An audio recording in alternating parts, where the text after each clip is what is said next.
Dr. Hina Zia is currently Professor and Dean at the Faculty of Architecture and Ekistics at Jamia Millia Islamia, a central university in New Delhi, India. Her specific area of interest is facilitating the undergraduate architecture students and postgraduate students, particularly in the field of urban regeneration and ekistics.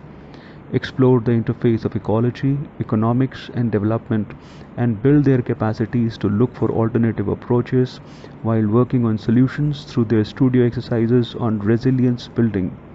Prior to joining the university, she worked as an associate director with GBCI, the only certification and credentialing body within the green business and sustainability industry to exclusively administer project certifications and professional credentials of lead edge GRESB, Parksmart peer sites True and Well. She also worked as Associate Director with the Sustainable Habitat Division at TERI and Adjunct Faculty at TERI University. Qualified as an architect and urban and rural planner, she has built her career in a variety of roles. Her specific interests lie in trying to find implementable solutions and business models on issues pertaining to growing urbanization. She has worked on several projects related to climate resilience, social affordable housing, low impact developments, water and waste management issues, apart from several green building projects. Some of her recent works pertain to navigating the realms of low carbon growth at subnational and national levels for construction sector. She has also led the team at TERI to start the Mahindra TERI Center for Excellence for Sustainable Habitats.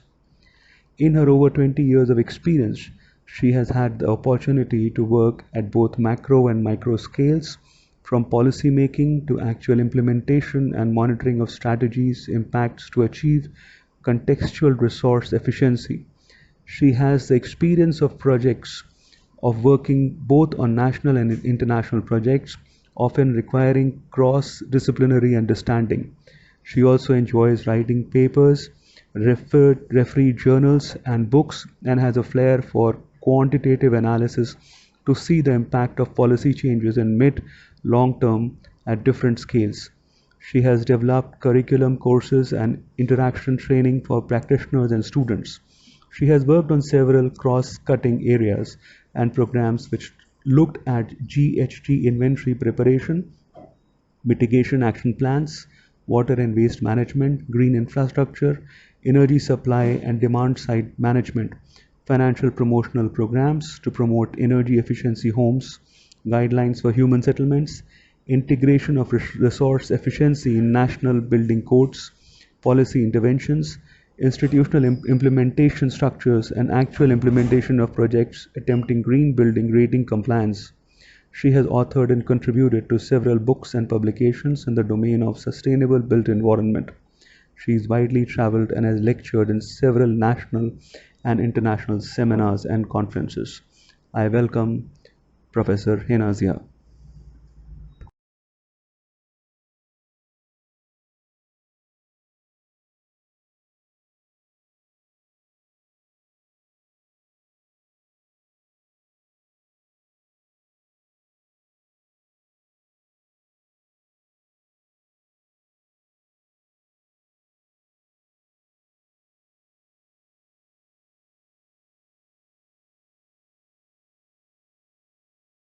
Professor Hina Zia, kindly. Yes. Yes, sir. Am I audible? I'm just trying to share my. Yes, ma'am. You're perfectly audible. That was a really humbling. I had not expected you to play the full-on thing. Thank you so much on behalf of this entire.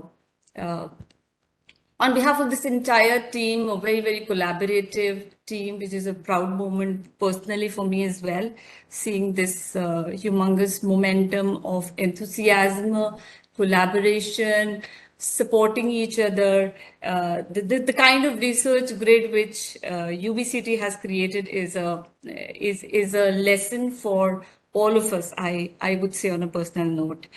As a knowledge partner institution, we at Jamia Millia Islamia are really happy to associate with UBCT, whose commitment is well reflected in the oath we have all witnessed to a while back. We have and I take this moment as it's a moment of extreme pride for all of us. A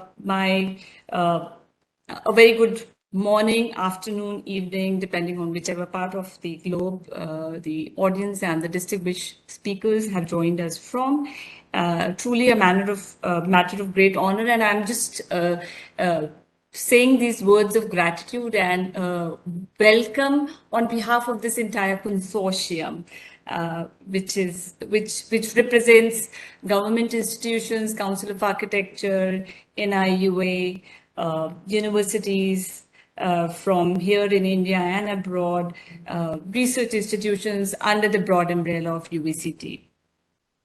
The convergence of so many different types of institutions in having this 2-day symposium, which is well crafted, and the efforts behind putting this together, these 48 presentation, apart from the keynote speakers, is a result of several months of committed team from UBCT and the knowledge partners, and I hope that these 2 days deliberations will be will really come out with something worthwhile, and it's just the beginning and not the end in itself, as was mentioned by several of the speakers before me. This is a welcome step and symbolic of the acceptance of the fact that the complexities of today's world needs a more collaborative, empathetic approach to correct or rather undo some of our past practices pertaining to even urban villages, which is a paradox, a complex issue of our own making, I would say. And to look together, we have to re-emphasize and better understand our role as academicians, as architects, as planners, build professionals, policymakers, citizens, and above all, as humans. These 2 days deliberations, they are an extension of the thematic deliberations of the last year, which was again done under the umbrella of UBCT on the broad theme of villages, and culminated, or rather some of the papers presented took the form of architectural and planning for villages, an edited volume, which is worth looking for in an era when we hardly find good scholarship papers written in our own Indian context. A couple of things, as stated, many of you might be wondering. Hina, ma'am. Yes? Yeah, ma'am. Sorry to interrupt. I think your presentation, you had a presentation, it's not visible to us. Yes. In case, yeah. Okay. Just a few slides on the Sure, urban villages. sure, I'm just beginning. Sure. This is titled as Urban Villages, and I have put it as Parallax Paradox for a reason, which many of you in this esteemed audience already understand that the word urban villages itself is an oxymoron and a paradox. Parallax I have put in deliberately, which is school kids, we have all been witness to the parallax phenomena, a term often used in the field of astronomy, which is an effect whereby the positions or the directions of the object in the celestial world, they appear to be different depending on from where we are seeing. So in the context of urban villages, I've deliberately put in this parallax paradox because there are too many paradoxes and the parallax effect seen. Because the urban villages, as we'll see in the 2 days deliberations, they play a lot of role depending on from which perspective we are looking at them. Yet they have been ignored in our master plans.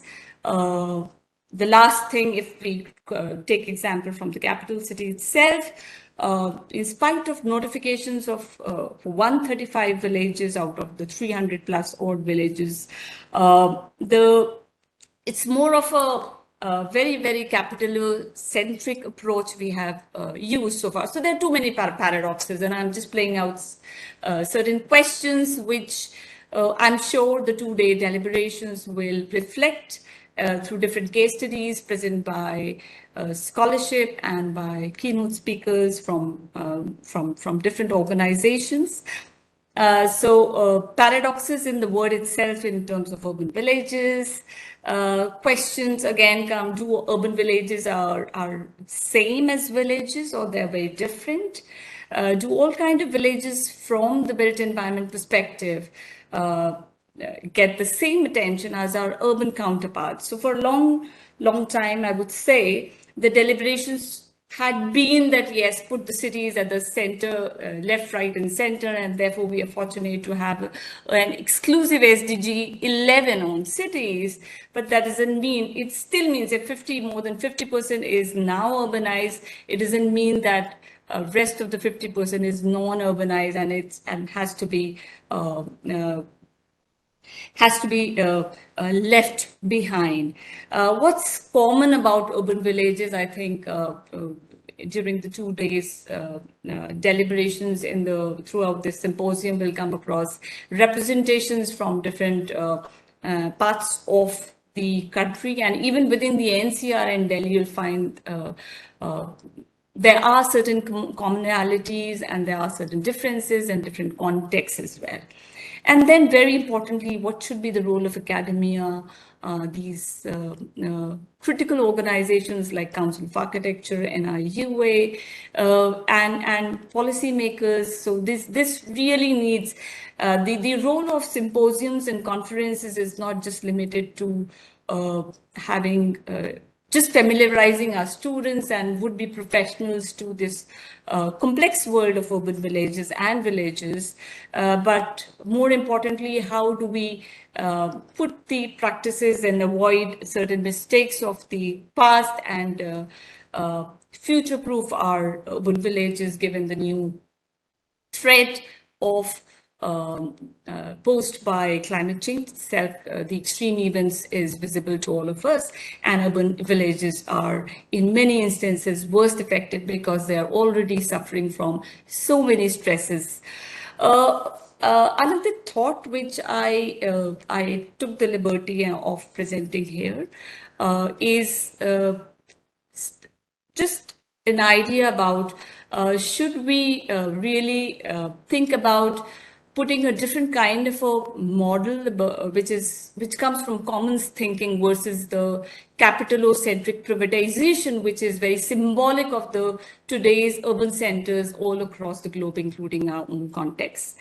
And this commons thinking approach has been a real success, but does the urban settings and surroundings and the legal change of status, the moment a so-called rural village is announced as an urban village, and brings any change to this? Are urban and commons contradictory or complementary, as has been seen so far? We are seeing that we more often, especially from the academia, we see this as contradiction rather than complementary, and of course that goes up to the level of policy making as well. The physical result of the process of capital accumulation by dispossession, which is a very universal concept seen in the field of urbanism and urban geography, where capitalism thrives and privatization is promoted. Urban as highly capitalist, urban is actually seen as very capitalocentric, and that runs across, whether it's from South Asian cities, or from India, from China, where we see very different scales of urban villages. So villages, on the other hand, they have a very strong factor of which is built on commons, irrespective of the ownership of the land. Mind you. So how can this two come together? Urban villages have both the factors, to my understanding and to our understanding, running in parallel. And is there a way forward to try a different model, and not just from the built environment perspective, but even from management perspective, from governance perspective, from having regulations, building regulations, which are very different, not a copy-paste pattern which is seen in the core centers typical of cities. This is just a depiction taken from Gibson Graham's work 2013, which is just a representation of the possibilities in terms of this common thinking, and putting this across and taking this forward towards the urban villages realms. This is, I just want to highlight from here is something when the tragedy of the commons, it's a very interesting thing I'm telling from my own personal experience while teaching some of our PG students the dynamics of development and economics in different streams. So the tragedy of the commons has been so, even while reading a recent publication called Humankind, which has become a very famous, one of the best sellers, this has been so hard pressed, and this entire 20th century, we have believed that if left to commons, we cannot take care of the commons. But if you look back at the villages and the urban villages, there's so much of commons approach and commons making and commons management, everything which has always worked and helped. But for some reason, we have missed the we have failed to understand and appreciate it, especially in the context of villages and urban villages, including in our own Indian context. So this needs to be brought back. From the Jamia Millia Islamia perspective, I just want to highlight that which many of our partners, they are already aware of, that the Faculty of Architecture has very strongly believed right from its inception, believed in architecture for masses and not just for elites. I've added the word urbanism for the right reasons, because architecture is much more and beyond, and that's what we even follow in our all courses that we run at the undergrad and the postgrad level. It's very heartening to see that the similar approaches being followed at several of the schools who are also our knowledge partners or participants during these 2 days deliberations as well. We do take, I mean, as mentioned, the faculty has absorbed within our academic curriculum, because it's very important to open the young minds as to the specificities, the commonalities, or the distinguished features of these villages and urban villages, which are very different from the otherwise urban centers. At the 2 specific courses at the master's level, which we offer of the 6 different courses. One is Ekistics, which is a very wonderful, unique program that has a dedicated first semester studio exercises on local area development plan, and has been running very successfully. One intriguing feature of the studio exercise is to also have a very intensive interaction, deliberation at the places of commons like chopals and with the people. The other branch, which looks at a 360-degree view from the regeneration lenses, is the MARC Urban Regeneration case, which has, again, during its several dissertations, thesis, have been very conscious about working on and exploring and positioning the interdependencies of villages, urban villages, and the planned developments and the unplanned developments, the triad of the same. This is, as I mentioned earlier, this is an extension through the Architecture for Masses, and rather Architecture oblique Urbanism for Masses platform. We have been imbibing this as very much a part of our own academic curriculum. These are glimpses from some of the local area development public meetings, a typical platform where we do every year we do it for a different urban village.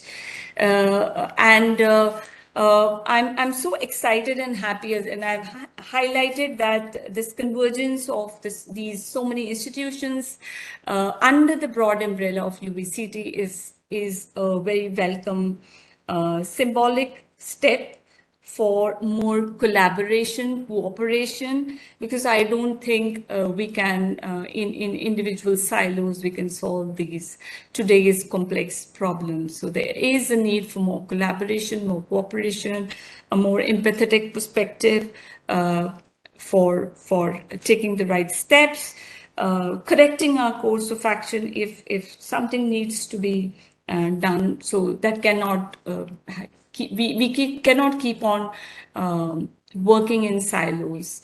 On that note, and the collaborative and cooperative aspect has to be required from all perspectives, whether it is the academia or research organizations of different types, including an organization like UBCT. Policymakers, urban managers, and most importantly, commoners have to be brought in right at the center of the discourse and not just imposed any kind of solution. So on that note, I would again like to extend a very warm welcome to all of you and my best wishes to these 2 days deliberations. Let the deliberations do not get limited to published papers of scholarship, but rather become vehicles of change. That's what I would like to say. Thank you so much for your kind attention. And I'm sorry if I've taken a little more time. I couldn't track the time. Thank you, Professor Khatri, for the opportunity, and welcome again on behalf of Jamia Millia Islamia and all the knowledge partners and all this entire collaborative effort to all of you. Thank you, Professor Hina.